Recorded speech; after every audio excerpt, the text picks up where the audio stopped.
Now, I guess when we start, can I just share my screen for the presentation? Absolutely. Perfect. Yeah, typically, you can talk for as ever long you want. Basically, we typically have you share your screen, and then at the end we'll have a kind of open discussion. We can take questions from the audience and everything. Great. How's it going over there? Not too bad. I mean, as good as it can be with this whole COVID situation going on. Yeah. How about you guys? Well, New York was fortunate. It was pretty early on that we got kind of hit with this. There's some upticks in a few neighborhoods, but for the most part, the hospital has been functioning, almost at baseline from pre-COVID time, which is nice. There's still a COVID unit and we still have cases. How about you, Nitesh? Nitesh is out at Rutgers. We've actually sort of seen a slight uptick. It's nothing too outrageous, just a handful, but it's sort of similar to what you guys have in New York. Yeah. But the numbers up in Toronto are stable, or? It was ticking up for a while for the past week or so. And, I think everybody's kind of worried about the second wave coming. Yeah.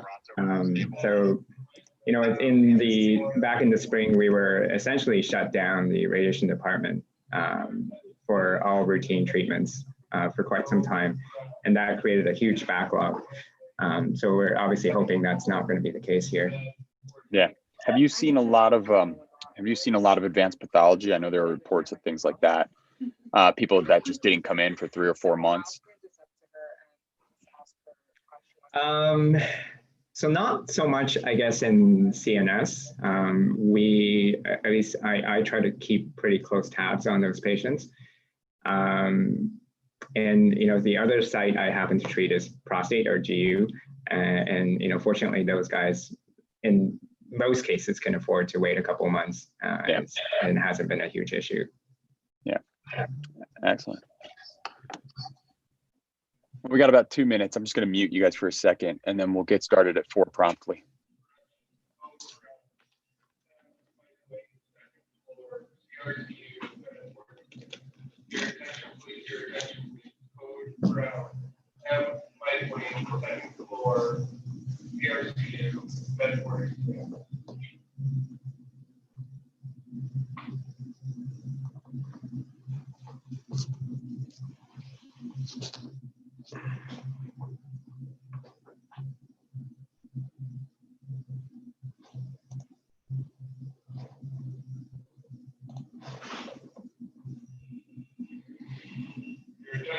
Your attention, please.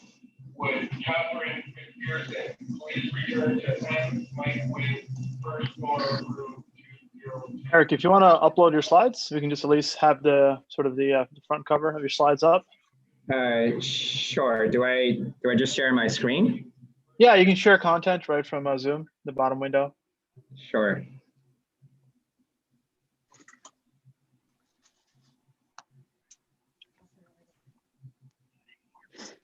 Do you guys see that okay?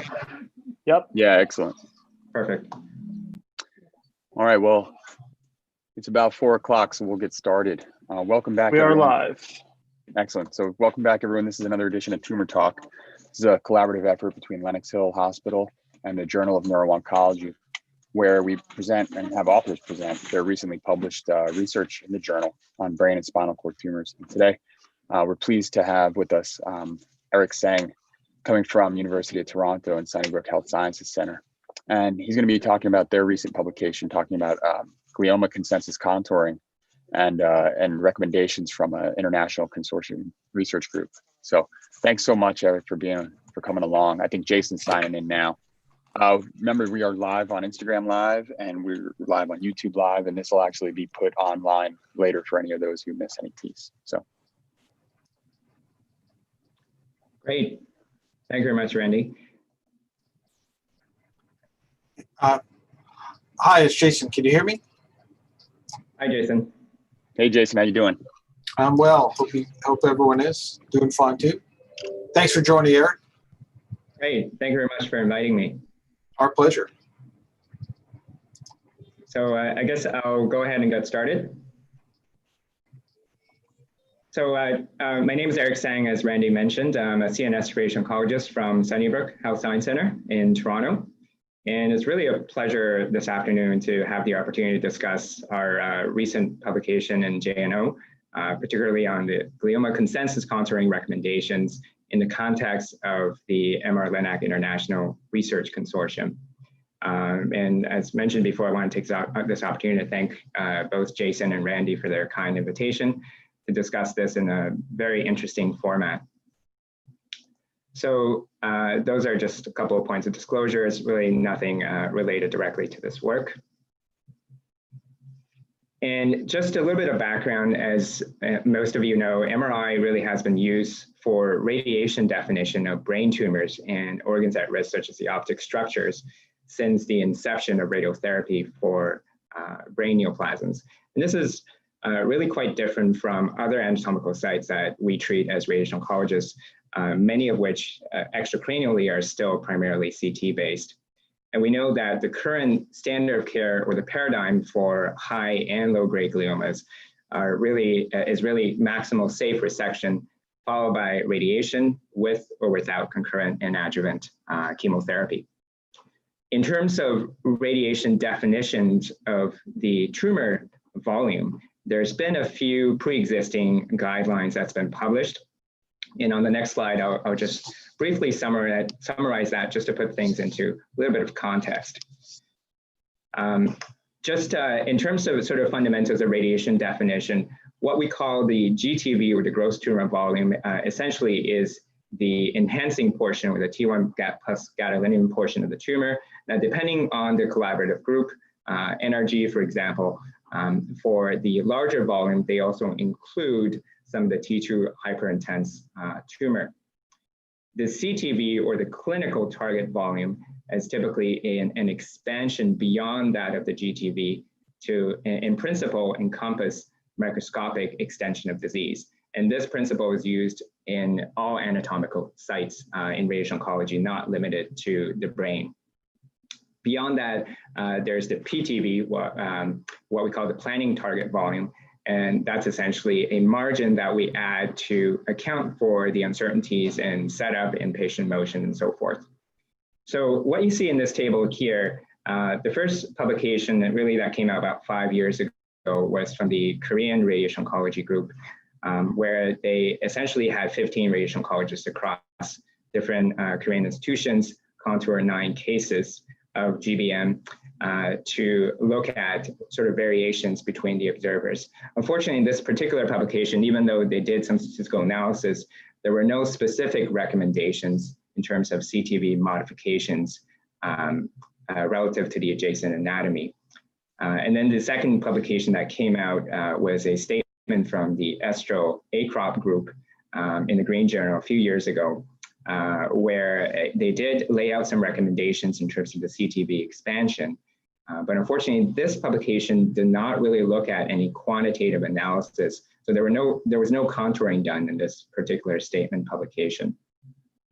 The more interesting one was the more recent one from Cruiser and other co-authors from the NRG group, where they did look at 4 GBM cases contoured by a panel of brain tumor experts. And in this particular publication, they did lay out some recommendations in terms of how CTV should be expanded relative to the adjacent anatomy. One interesting point to make here is that the NRG, or the RTOG definition of GBM target volumes are essentially broken into 2 phases. The first phase given to 46 gray, which is what you see the 4600 volume here represents. And then the second phase adds another 14 gray on top of that to make the 60 gray. The first phase volume includes both the enhancing disease as well as the T2 hyperintense disease, plus another 2 centimeter margin beyond that. So it's quite a large volume. And then the second phase, what often referred to as the boost phase, essentially shrinks down on that for the last 14 gray. Now, the European, the Estro approach, as well as across most institutions in Canada, we actually adhere to the European approach, which is a single phase approach, where the entire volume is treated to 60 gray. But it is a smaller volume than what would be defined by the first phase of NRG. So that serves as a little bit of motivation for defining sort of our target volume in our particular work. And I'll go into that in just a few slides. Now, just a couple of things in terms of the MR guidance aspect of radiation treatment, which is another big part of the motivation for this work. Now, currently, image guidance in external beam radiotherapy is primarily based on cone beam CTs. So the images essentially is taken prior to beam on for radiation treatment, and that is to verify the position of the patient and to ensure reproducibility every day. Now, there is some secondary imaging dose obviously associated with CT. As you know, intracranially, the soft tissue contrast is extremely poor for CT, particularly in a cone beam CT, and it does require bony anatomy and or fiducial markers. There's also obviously other sort of image guidance systems, which I won't go into too much today, but systems such as a CyberKnife, which provides near real-time imaging, but again, it relies on bony anatomy and or fiducial markers. Now, with the emergence of MR guidance in recent systems, really this offers several distinct advantages. One is superior soft tissue contrast. There's the ability to image while the beam is on, which provides the ability to actually monitor the patient in real time, and not just limited to the brain, but this provides the ability to monitor for physiologic motion, for example, if you're treating lung tumors, you can monitor for respiratory motion. There's no imaging related radiation, and as mentioned before, there's direct monitoring of anatomical changes, whether that be deformations or tumor response, organ filling, physiologic motion, etc. And sort of the holy grail, at least the way that we've looked at this for MR guidance, is the possibility to incorporate down the road functional MR sequences that can tell us more about the metabolic activity and potentially provide imaging biomarkers to predict response at an early time point, and therefore select patients or modify the treatment pathway. So there are several systems on the market right now. V-Ray Meridian is one of them. Elekta Unity is the one that's currently available at SunnyBrook. There is another Alberta system which has been commercialized recently. Australians are also designing their own MR-Linac. As far as I'm aware, right now this is still in the preclinical phase.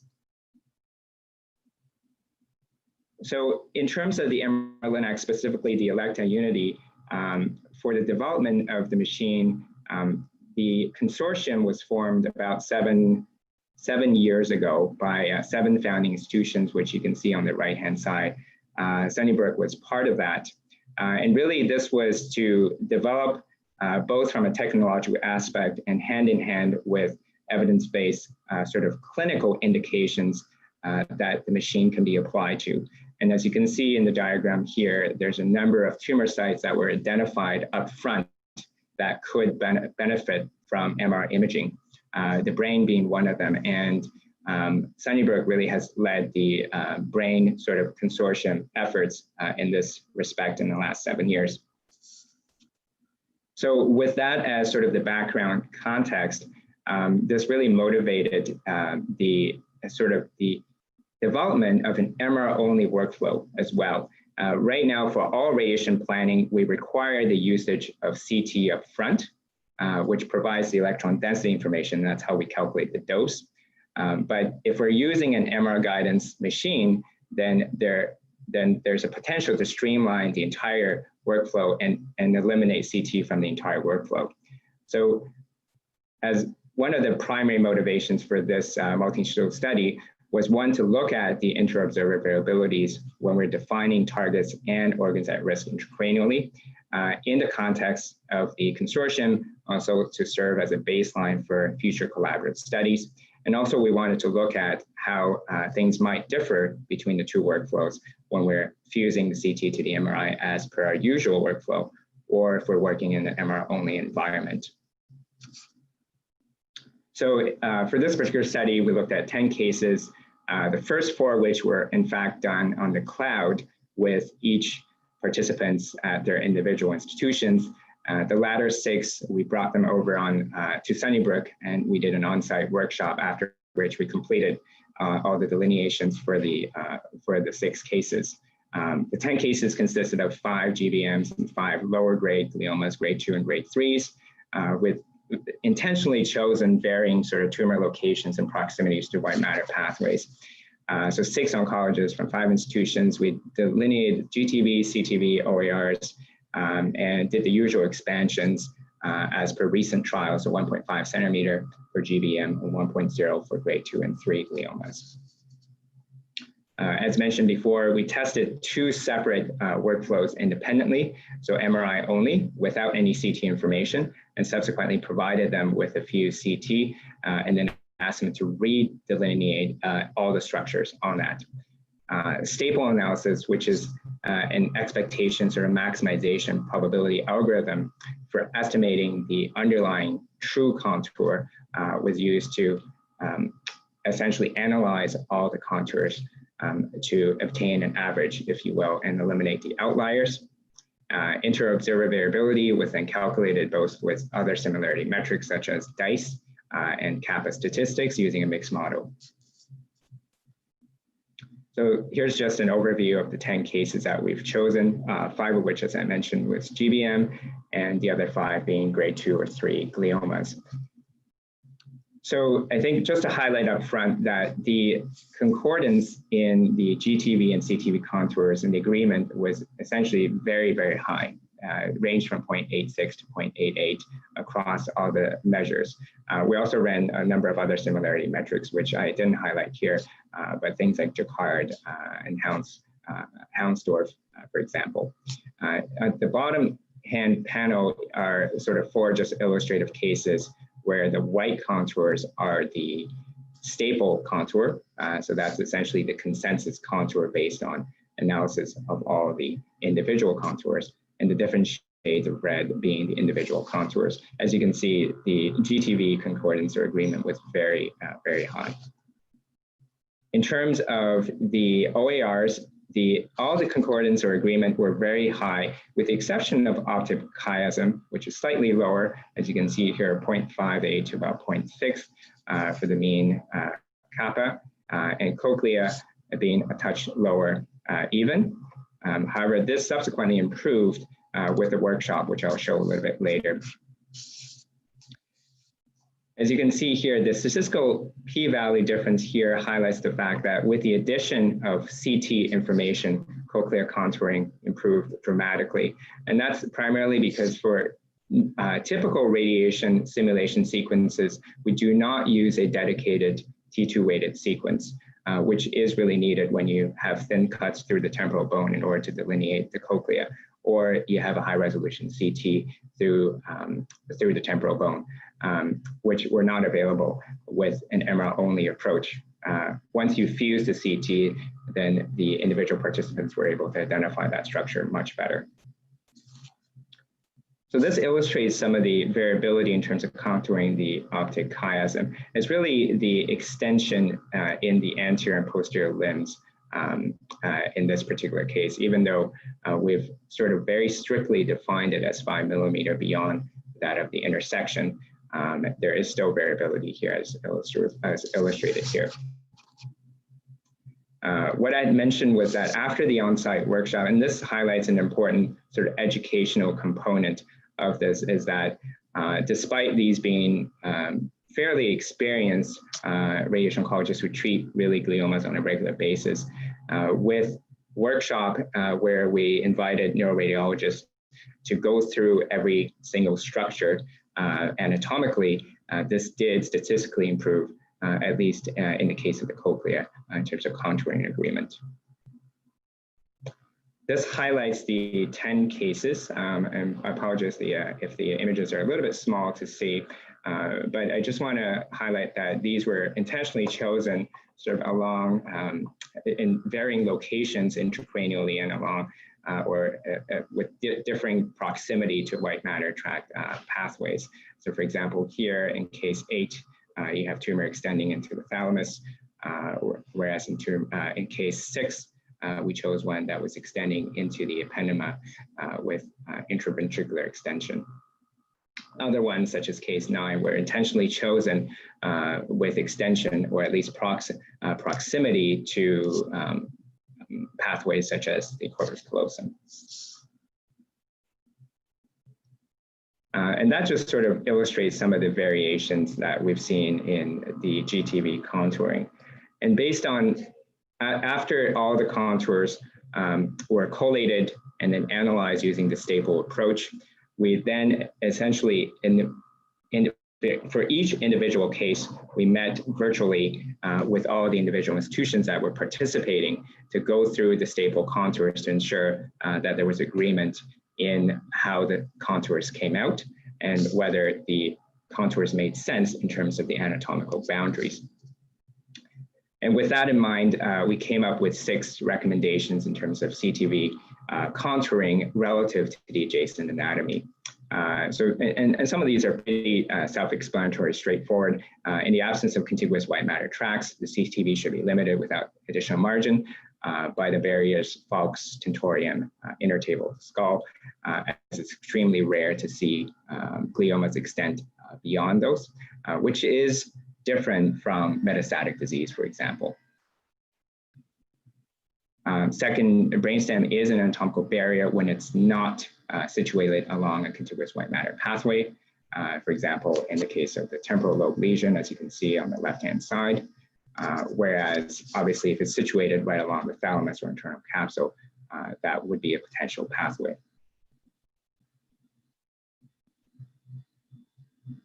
The CTV should be limited without additional margin by the optic nerves and chiasm. Again, for cases such as this temporal case where there's no direct pathway to spread into the optic tracts, whereas if it's right along the optic radiation, then you would be including the distal portion of the posterior limbs. The CTV does not need to be excluded from the ventricles, particularly in the case where we are suspecting or we are confirming ependymal involvement or intraventricular extension, such as in this pineal case, and in this case on the right-hand side. And then in terms of, and this is an important point that we've noticed many radiation oncologists, unfortunately, missing this component of the extension when it's right adjacent to corpus callosum or other pathways such as the anterior or the posterior commissure, where we would intentionally extend, as you can see in the staple contour, which is the white contour, it would extend across to the contralateral hemisphere. And then lastly, the interthalamic adhesion, which we know is present in about 80% of human brains. Although this is functional in animals, really the functional significance in humans is somewhat controversial. So, you know, in terms of how we stated, we've said that consideration really should be given if the tumor involves the medial aspect of the thalamus.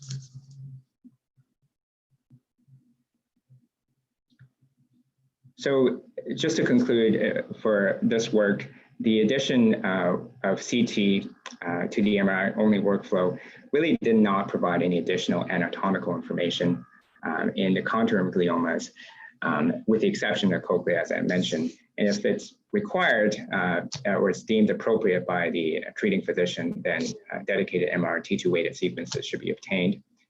We did find that targeted education or workshops did improve physician agreement, at least in challenging OAR such as the cochlea.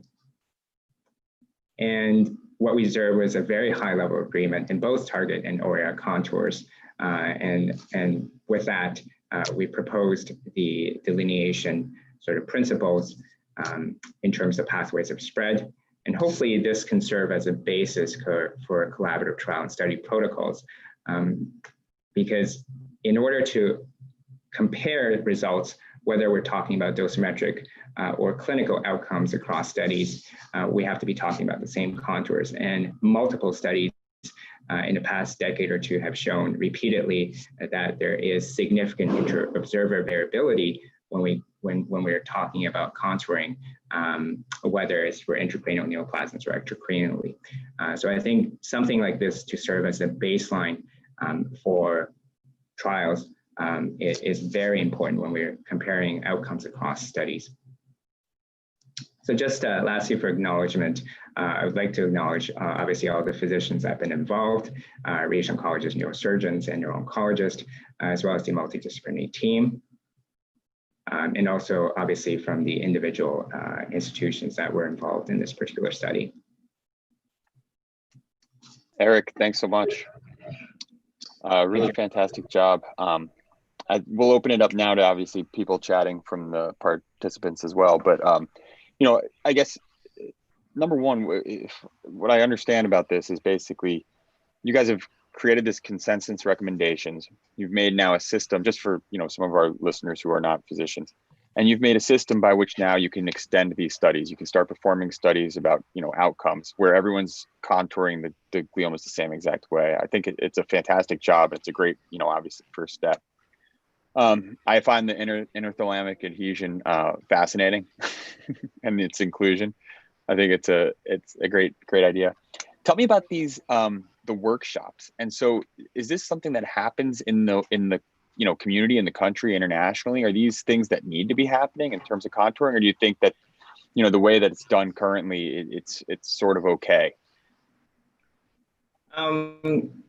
No, it's certainly not a standard thing that's happening right now, even in academic institutions. I think we sort of just ran it to get everybody on the same page initially. And the idea came up in terms of analyzing pre and post to see if there were actually any differences. And, you know, honestly, to my surprise, even in experienced radiation oncologists who do this sort of on a daily basis, we did see a significant benefit in terms of improved agreement. So I think that's certainly something to think about in terms of disseminating that, particularly, I guess, in community centers. Yeah.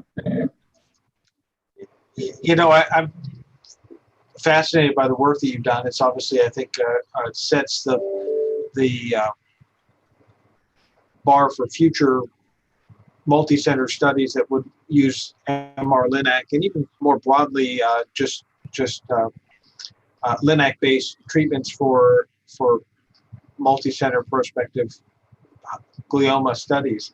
I think, you know, so much of the literature is clouded by differences in the contours, differences in the structures, that we're not necessarily talking in the same language about the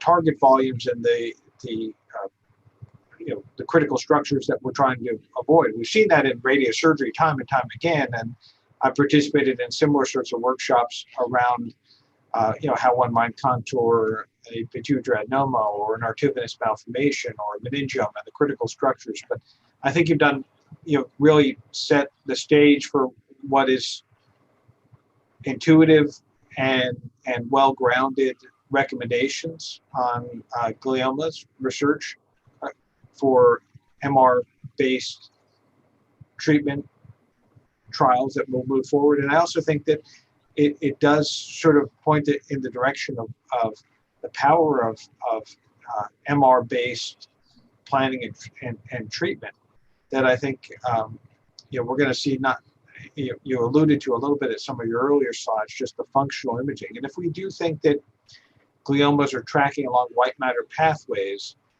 you know, do we start integrating in even higher levels of imaging analysis, functional imaging and tractography, and looking at you know, some of the white matter DTI changes that may be reflective of invasive glioma extension into those pathways. So you guys have done a marvelous job. I'm happy that you picked JNO to highlight your work, and I think it is going to be a highly cited paper. Yeah, Jason, actually, I'm glad you brought that up. Eric, have you guys begun looking at the functional imaging, or is this a little too preliminary for now? Yeah, no, absolutely. Yeah, thanks for your point, Jason. I mean, I think we've actually have done a ton of work in looking at functional imaging. I didn't really show it here. Obviously, it's outside the scope of this work. The sort of the primary sequences that we've looked at are the DWI, our CEST imaging, as well as magnetization transfer, or MT imaging. And there's actually been a number of publications, particularly for CEST and MT imaging, where in the context of gliomas and also actually brain metastases to some extent, where we've shown that you're able to predict responses at a very early time point, usually less than 2 weeks, sometimes as early as a week, in terms of response out to several months. And that's not going to be apparent by looking at just size changes of the tumor, particularly if you just look at the enhancing portion. And I think another aspect to that, another very interesting piece of work that my colleague Sten Marikak here has headed, was looking at prospective imaging using the MR-Linac as patients go through treatment. Because this is really not something that's been done previously. The usual paradigm for radiation planning is to have a set of image for your reference planning prior to getting on treatment, and then that same image or reference plan is used throughout the treatment. And the assumption is that nothing is going to change during that 6-week course of time. Obviously, that's not necessarily true. So with the power of MR imaging, you're actually able to do that on a daily basis. Maybe not contrast enhancement on a daily basis, obviously for reasons of renal toxicity, but we're developing adaptive protocols to potentially do this at least on a weekly basis to alter the radiation plan as the tumor changes, whether that's due to changes in mass effect or edema, or it's actually the tumor shrinking or progressing in some cases. Yeah, it's fantastic. That's great. And I mean, that adaptive planning is really an opportunity to revise your target, but it also may be an opportunity to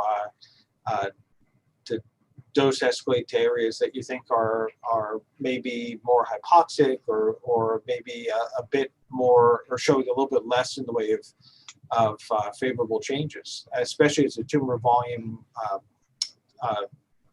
is decreased overall. But impressive work, it really is. Yeah. So we're just about out of time. I want to thank you again, Eric, for coming along and sharing the work with us. Today's presentation will be uploaded to YouTube actively. It'll probably be live by the time we're done with this. We'll edit it a little bit, but by tomorrow it should be ready to go. We'll share a link. And Eric, is there anyone else? Is there anything you wanted to say? Final words or anything? No, I think those are great points. I think the future of this, and hopefully this will serve as a basis of that, is really adaptive radiation, potentially shrinking the margins, which is one thing that we've been looking at actively. There's some recent work out of Stanford looking at a 5 millimeter margin as opposed to the usual 1.5 to 2 centimeter, using a hypofractionated approach with just 5 fractions of treatment. And obviously this is early phase study, but it's looked quite promising in terms of, at least from a marginal failure perspective, there's no real difference between what we've seen historically, which is really 80 to 90% central failure in field.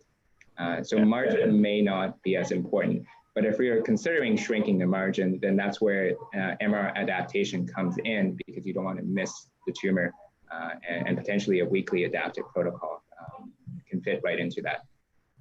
Eric, I think you've put the bar high for future investigations with MR-Linac based treatment for glioma and high-grade high-grade glioma. So fantastic work, and I appreciate you sharing the work.